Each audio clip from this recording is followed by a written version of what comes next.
Hello guys, Brony review here, and last night was crazy.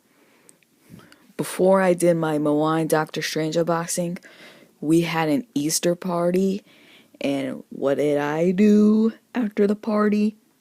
I chillaxed with some Xbox and PS4. And another thing that happened was I watched Monster Trucks. Yay for me. So Monster Trucks is about a creature named Creech, who pilots a truck, giving it the name Monster Trucks. Get it? It's a monster in a truck. Do you get it? And I thought Boss Baby was bad.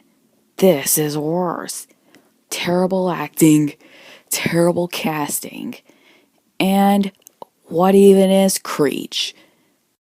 And I think the only reason why Nickelodeon's movies logo is plastered on there and didn't get credit is because of a SpongeBob reference. That's all there is. I guess that's the only reason why Nickelodeon produced it. And another thing, if you look at the credits, you'll see the writer-producer credits, but in the movie, you don't. All that get credits is the actor, director, and studios. That's it. What's up with that? I think they were just too embarrassed to want people to know that they actually worked on this. And one more question, Paramount. Why is a 30-year-old actor playing a high school student? Huh, Paramount? Huh? So as I said, Monster Trucks is an awful waste of time, with all of it bad, and I consider it the Batman v Superman of 2017. It's that bad, people. It's that bad. So on a scale of 1 to 10, I'm gonna be breaking the scale.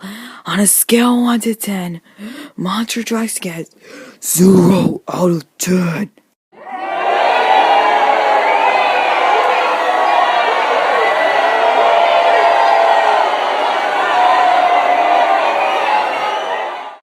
I'm glad that movie's over with. Well guys, thanks for watching. So, what's the next movie I'm gonna have to review?